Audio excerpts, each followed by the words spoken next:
حي على الفلاح. Whatever you want to do, please make sure that the solutions to your problems do not create bigger problems. That's all I'm saying. The solutions you want for your nation, think hard, very, very hard. Because this nation is like a fragile piece of artwork that has been painted through years, decades, centuries into such a beautiful painting.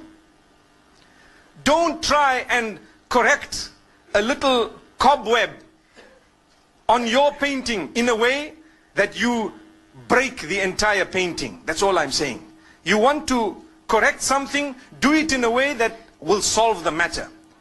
I sit and I think about Syria, I think about Libya, I think about Afghanistan, I think about so many other nations, I think about Yemen, and I tell myself, if they sat around the table for 50 years, it would have been better than to take that nation back 100 years. People are not patient. You don't want to sit around the table. People become impatient. A leader is not impatient. Look at the Prophet, peace be upon him, he was patient. One after, he had the help of revelation of Allah. He was a prophet, but still he was very patient. When the opportunity came, yes, it happened. But he waited for that. He was not impatient. If Allah wanted, the messenger could have come and in 5 minutes he'd deliver the message and walk away. But Allah wanted it to last 23 years. Do you know that? Why do we want solution quickly? Sometimes when you are impatient, your impatience creates a bigger problem than the one you are trying to solve on the ground. That's all I'm saying. Anyway, let's get back to the other issues. I don't even know where I was, but let me try and... So, if we take a look at the issues that are occurring across the globe, we will find that some people just look at the media and they say, okay, that's the problem. Yes, now I know where I was. Okay. So, the internal politics amongst the Muslimin, there will come a time when, like I said, if one politician makes a mistake, even though he is a brilliant politician, everyone makes mistakes by the way, those who are against him or who belong to a different political party may use the opportunity for this one mistake that was made to ignore the 500 things that he did that really resulted in the development of his ministry, for example, and they will bring him down based on that one item, knowing perhaps or ignoring the fact that there may not be a suitable alternative. Are you following what I'm saying? So they are not worried about the nation, they are worried about themselves. This is what happens. When you are worried about the nation, you go to the minister, or you go to the MP, or you go to whoever it is, and you address the matter in a beautiful way, and you are patient with it, and you make sure that you keep trying, because you have, like I gave a similarity of a painting. It's actually a very good similarity. I'm thinking of it now, because it takes a long time to paint, and it takes 1 minute to break or to splash other paint over it that destroys it. You know, the painter has a beautiful painting, one mistake in it, for example, it doesn't make the painting bad.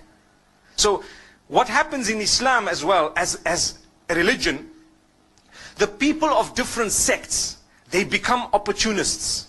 What do? When they see that the world has an issue, and perhaps people are now concerned about security and safety, they quickly begin to portray that a certain group is the problem. Do you know what? Actually, if you studied it deeply, if you looked very deep, you would realize it's qualities that are a problem. Extremism exists in a lot of different sects and faiths. And like I said at the beginning, even people who don't belong to any faith. Even amongst atheists, you have bigots. You have people who are so passionate about what they call towards that they don't give the others an opportunity to even open their mouths. So how do we have to combat this? By preaching and promoting tolerance and coexistence. Live and let live. You want to follow this opinion? No problem. You don't want to follow this opinion? It's okay. Let me give you some examples, because I want to get it straight to where I'm going. Look, if for example, a person decides that, you know what, I want to cover my face. Tell them, okay, for as long as you're not being forced, for as long as you firmly believe within yourself that that is something you need, and for as long as you don't shove your opinion down the throats of the others, you're okay, you're good to go. And there is someone else who says, I don't want to. Well, we've got to tell them, look, the same rule, exactly the same needs to be said to them. For as long as you believe this, for as long as you do not shove your opinion down the throats of the others, I'm talking here from a political perspective as well. That's your opinion. We may want to discuss the issue. You know, we call it da'wah in Islam. In the political circles, they don't really call it da'wah, but it is. It's calling towards your opinion. What am I doing? I'm trying to convince you why I believe at least you should cover your hair, for example. But that doesn't make me a bigot. What makes me a bigot is when I don't allow others to have their opinions or to express them. That's what it is. You know, I faced a problem, an issue, because I once made a statement, and this is something that I'm making mention of. The reason is we're talking here to youth, and we're talking here to people, inshallah, who will be leaders. You know, as you progress, you learn, you develop, you change, you know, sometimes your strategy changes, sometimes even your ideas may change. If they are guided a lot of the times with revelation, then there will be minimum changes, because it all goes back to revelation. But I want to give you something quite simple that you will all relate to. I'm sure you heard of this issue of Merry Christmas. Did you hear it? You heard it. Oh, so people started saying, Mufti Menk said you shouldn't say Merry Christmas to the Christians. I'm sure you heard that. Why do you want to just take a small piece of the statement and hold it out like this and make it seem like we are people who do not believe in, you know, a multicultural coexistence, multi-religious coexistence and so on? Let me tell you, I was asked about it recently in Singapore. And the reason I'm making mention of this is to show you that, look, we're not stupid. But sometimes people who want to look at it based on how the media has portrayed it may come to a decision or a conclusion that is not enlightened. They haven't considered everything. So what happened? You see, I grew up in Zimbabwe. We interacted from a young age with the Hindus, the Christians, the Jews, those who are from the African traditional faiths and so on, and we got along. We mixed in the schools from a young age, and as I grew up, I went to a high school that was purely Christian Catholic. And that was the best option we actually had. They allowed me whatever I had, and obviously we catered for them, they catered for us. There was a lot of respect, and that's how we developed. Okay? However, when it came to Christmas, there were so many Christians who didn't believe in it. They said, no ways, this is wrong. I recall a young boy, I even know his name, and he was with me. He didn't used to like to participate in religious studies because he belonged to a certain sect of Christianity. And he used to say, these guys don't know what they're talking about because X, Y, and Z, and he gave his reasons. That's not the topic today. But there are Christians who don't believe in Christmas. They don't participate in it. Is there anything wrong if they don't believe in Christmas, Christians? There's nothing wrong. They didn't participate in it. There's nothing wrong. But the minute they put a block on someone else who believes otherwise, then there's a problem.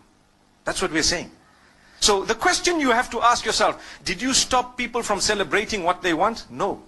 Did you ban them? No. Did you disallow them? Did you spread hatred against them? No. All you said is, Lakum dinukum waliya din. You have your faith and I have mine. So as we grew up, there were a few Hindus who were with me at school. One of them used to eat beef. And I asked him, I said, how come you eat beef?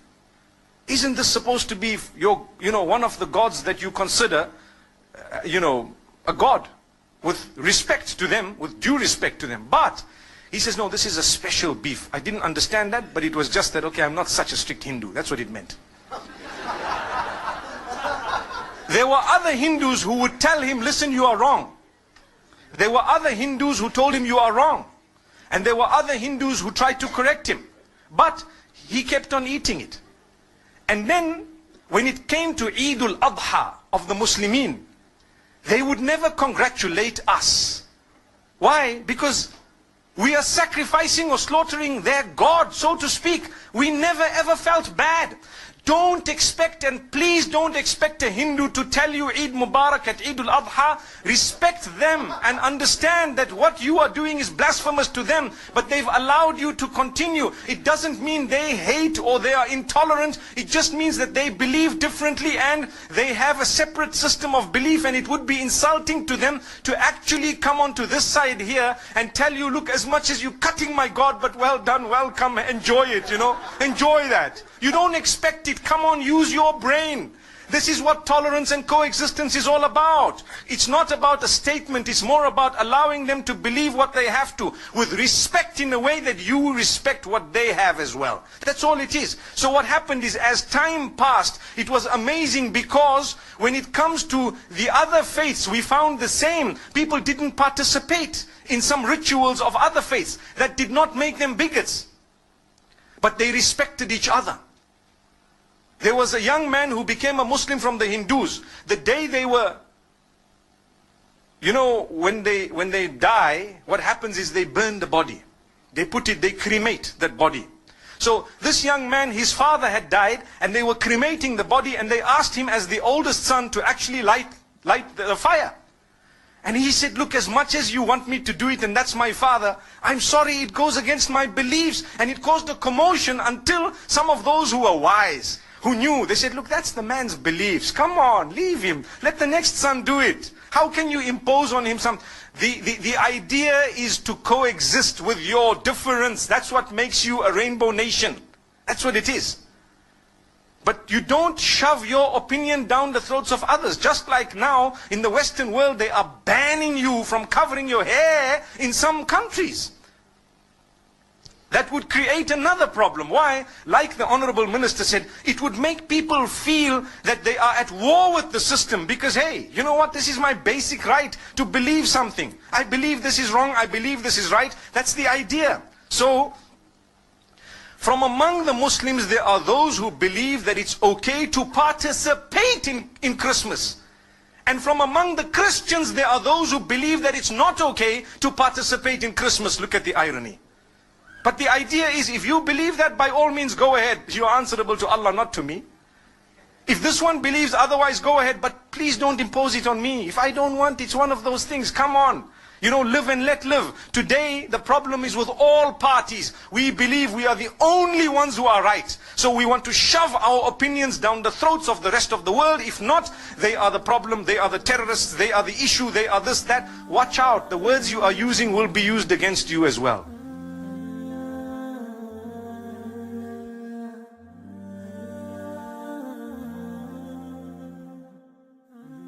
Thank you so much for listening to this short message. I pray that it has increased you in a little bit of motivation and hope, and the same applies to all of us.